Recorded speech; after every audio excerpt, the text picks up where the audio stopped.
Greetings from the Charter School Office. I'm Albert Bertram, the Finance Specialist for the office. So this document is review the audited financial statements. Last year it was included in the annual report, so it was a piece of that report, not a separate report. So just to specify. So this review sheet takes the audit and summarizes it into 4 pages. There's a couple other calculations that are done, which I'll go over, and I'll show you where some of the stuff is at on the audit. And then there's some information on page 3 that's derived from CEPI. So I'll go over all that stuff with you. Last year we presented this from a broad perspective at a regional board training. So this year we're attempting to bring it directly to the school, all the schools, via these little videos. So even though you're across the road, we thought we would still create a video for you. So we hope you enjoy. With that, we'll get into the review sheet. So if you notice, this says management company up here, and then this note. This is just to let us know that OCS utilizes HR services. So we know that it may not be classified as a management company from the school's perspective, but that's one of the functions of a management company from our perspective, and it's a quick way for me to remember what the HR services company is called. So that's what that's there for. Over here, we'll start in the statement of net position. So these numbers are directly derived from the audit. So to show you that, we'll look at total assets. Total assets are $863,803. So I'll go to the audit to show you real quick. So here's statement of net position. You'll see our assets right here. And here's total assets of $863,803. So if you wanted to come back and verify all those numbers, you could. Here's where they're all located. So we'll go back to the review sheet. So just to specify, at the bottom it says ending net position. That is the June 30th, 2014 ending net position. The previous net position is the June 30th, 2013 ending net position. So the net position actually declined from 2013 to 2014. So that's how you can compare from year to year pretty easily in respect to net position.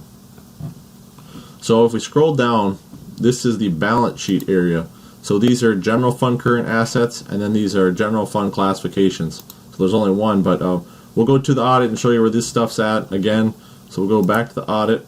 The balance sheet is 2 pages after the statement of net position. So 1, 2. Here's where it says balance sheet. You'll notice that there's the general fund column, the food service fund, and then total. In some other schools, there's a debt service if there was a debt service fund.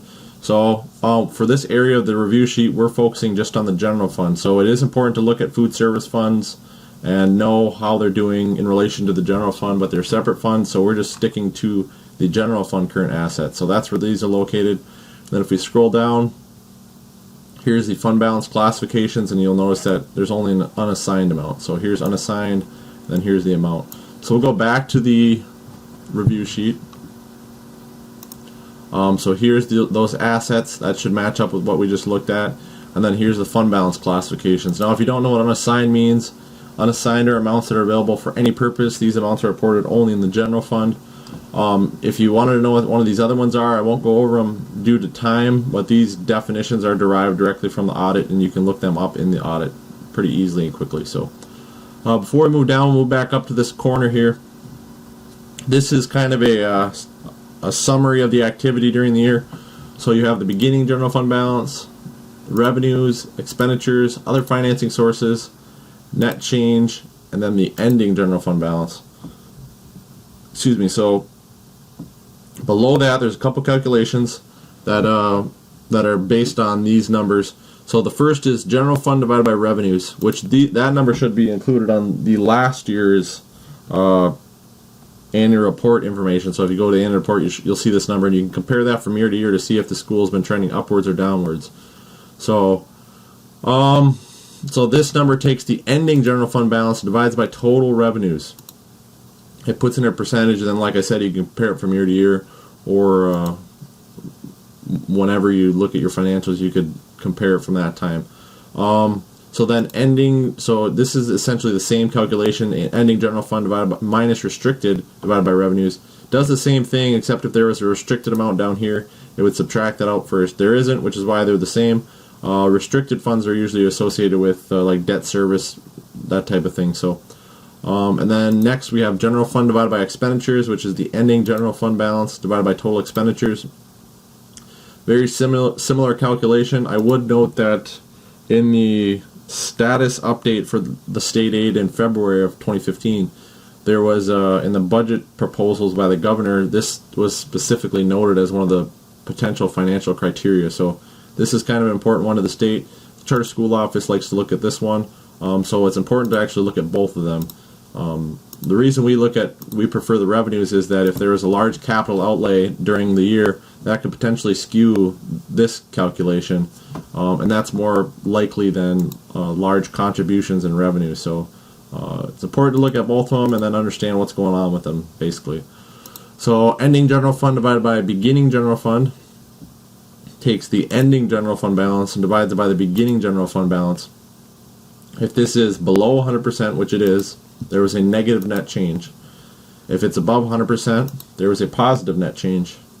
Now, as we go year to year, you could also look at this and see how this number trends. Are you trending upwards or downwards with this percentage? So that's what that's there for.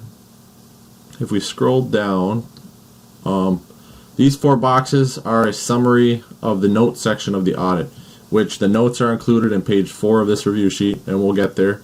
But these boxes, that's where these boxes are derived from. So notes payable is the short-term borrowing. Usually it's a state aid note or other short-term borrowing. I believe OCS goes through a local bank. So that's what this is derived from. Over here we have long-term debt. Normally this is associated with revenue bonds. If a school utilized a bond of some sort to finance their building or construction or something like that, excuse me, that's what would be located here. For these numbers, I believe it's associated with a bus purchase.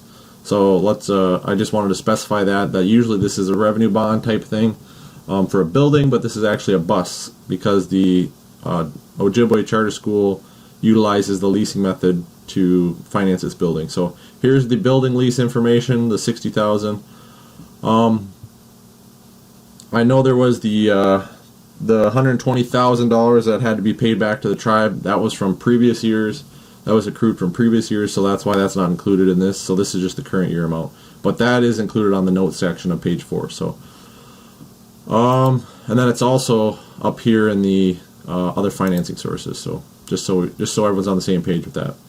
Now, normally if there is a management fee that was expressly stated, so for a lot of the schools that have management companies, they'll say XXXX whatever management company was paid such and such amount during the year. So that amount would usually be right here if there was a contribution. So sometimes the management companies will waive some or will contribute back, put money back into the school, and then sometimes they'll waive fees to reduce the expenditures on the general fund. So if that's what this box is for.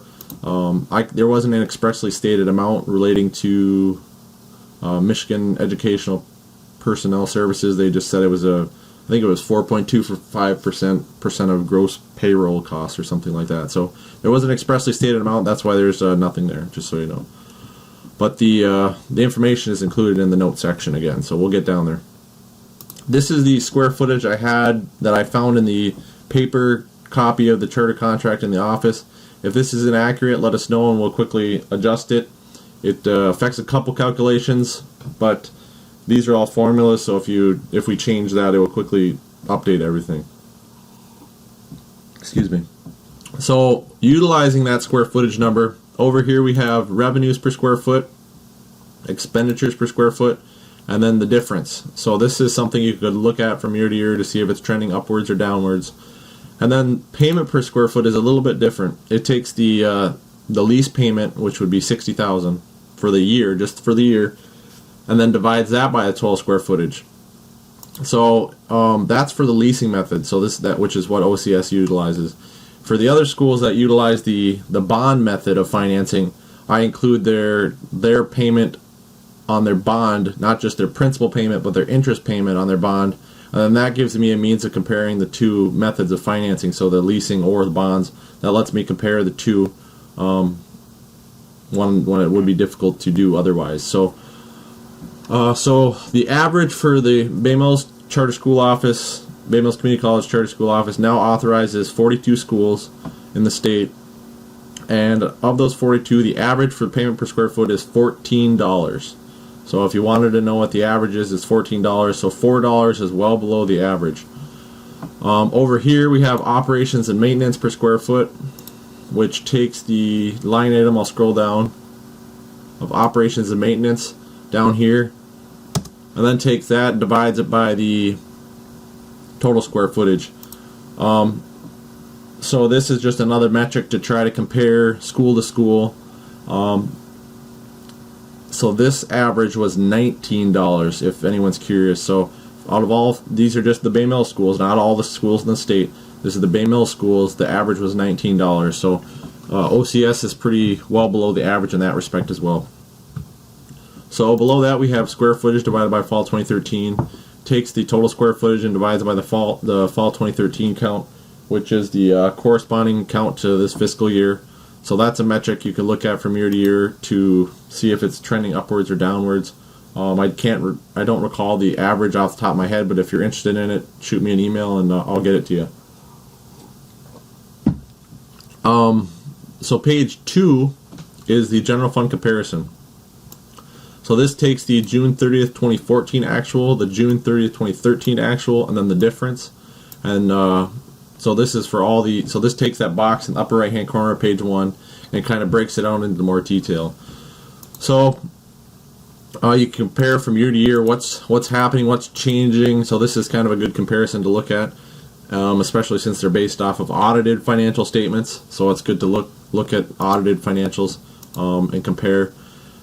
So I think I was at a couple board trainings and I had a couple board members ask me about what these codes were. So what are the 11X in this case, and then basic programs. I'll show you a little trick that I've used to quickly find the answers to these things. So we'll go to Microsoft Word for a moment. This is the accounting manual for Michigan, the Michigan Public School Accounting Manual. I've actually uploaded it into Microsoft Word. And then if you ever look for something, you come up to the upper right hand corner. This is Word 2013. You push the find button, or you can hold Control and push F, and that will bring this prompt up too. Then you come over to the navigation bar and you type in something you're looking for. We'll look up basic programs as an example. Make sure you're on results, and then you can kind of skim through this document, and this will find that search in this document. So if we want to know what basic programs are, here's the accounting code number. And then the definition, the explanation, I should say, of basic programs are instructional activities, including enrichment designed primarily to prepare pupils for activities as citizens, family members, and workers, as contrasted with programs designed to improve or overcome physical, mental, social, and or emotional handicaps. And then it goes on to say improves and includes pre-kindergarten. I won't read it anymore, but you could, if I scroll down a little bit, you can see that it breaks down the codes even more. So this is how you differentiate things in an accounting system. And if you want to know what one of those line items are, it's pretty easy to find the answers, basically. Now, I will note that you can't just come in here and search for whatever you want. You have to be kind of focused with your search. You can't search for the broad search of instruction, because it will say it's in here too many times. But if you focus your search, you can find stuff pretty easily. So we'll go back to the review sheet. I won't get into all the details of all these different things, but again, if you have any questions, let us know, and you can look things up and figure stuff out. So here's the ending general fund balance that should match up to the box in the upper right hand corner of page 1. And then below that we have our budgetary comparison, which is the original budget, the final budget, and the actual. These are directly from the audit. I have this note here that says the original budget is due July 1. That's a reminder to myself and others in the office that the original budget is due July 1, which is well before the fall count and the start of the school year, so it's not always accurate in many cases. So there's a kind of a discrepancy between these, which is why things can change, basically. So it's important to note that there's a big time difference between the two. So below that we have budget difference, which is the difference between the actual and the final, and then percent change is the difference between the actual and the final. Now below that we have instruction percent of revenues. So this takes the total instruction, I'll scroll up here, total instruction expenditures, and divides it by total revenues, and then puts that in a percentage. So if we go back down for a moment, we'll see that the trend from 2012 to 2014 was 50.75, 49.58, and then 47.93. So this may look like a negative trend, and sometimes this could be an indicator of some issue or something. But as we scroll back up, I'll kind of explain an example in which that's not always the case. So if a teacher was getting paid $50,000 and he or she resigned or retired or whatever, and a new teacher was hired at a lower salary, say $30,000, that would actually lower these expenditures while not necessarily impacting instruction and not reducing revenues either. So it's important to note that situation. Now, I won't get into the discussion of quality of teacher based on hiring a new teacher versus one that's been there for a while. So we won't get into that discussion, but from an expenditure standpoint, that's a real situation that could happen. So you will note that instruction expenditures did decrease slightly while revenues increased. So I've seen several situations where both of these increased, but revenues increased at a bigger pace than did these expenditures, which caused that school's ratio to go down while they were actually spending more on instruction. So it's important to know this relationship and just know that these indicators down here aren't absolutes, they're just indicators. So if anyone's curious, the average for the Bay Mill schools, again, 42 schools, not all of them in the state, but the average for Bay Mill schools is 44%. So this at 2014. So that was the average for that one. Revenues divided by fall 2013 is takes the total revenues and divides it by that fall 2013 count. And then expenditures divided by fall 2013, same thing, and then the difference. So this is something you can look at from year to year to see if it's trending upwards, downwards, or remaining the same. So that's just something to look at from an individual school perspective. So moving on to page 3, this is the enrollment numbers. These numbers are derived from CEPI, which I will explain what that is because there's a lot of acronyms in education. So CEPI stands for the Center for Educational Performance and Information. This is a state-operated website, and you can find a lot of good data on it. So if you're looking for these numbers, you come down to My School Data, you go through a couple filters, and then you can see these large spreadsheets. So there's student count data, free and reduced lunch, special education. Free and reduced lunch is just below this section, so that's where that stuff's derived from. Then you can see all these large spreadsheets. They actually go down to 91, 92, so there's a lot of information there. Those are really big spreadsheets, and I dug the information out for you so you don't have to. And then the last one, if you notice I didn't highlight the last one, that number is the unaudited number I received via Epicenter, which Epicenter is the file exchange program between the school and the charter school office. And then a file that was submitted, which is the DS4061 file, that's the unaudited count information. That's where this number is derived from. So that's subject to change if the audited numbers are different from that unaudited numbers, just so you know. Over here we have percent change, which quantifies the percent change from count to count for our numbers people. That's where that's derived from. And then below that we have a visual display of the data, which would be this data. And for our visual people, they can be happy too. So we have numbers and visuals. So as we scroll down, we have our free and reduced lunch counts. Here's the counts. Over here, this is a percent free and reduced lunch. So this takes the free and reduced lunch count and divides it by the total corresponding count, and then that's where these percentages come from. And then down here again, we have a graphical display of the count data. So for our visual people.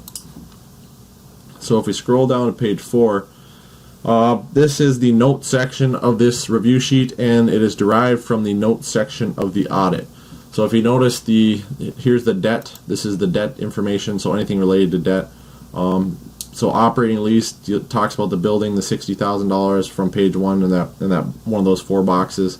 And that's page 27. So this is the page in the audit. You could go look this up.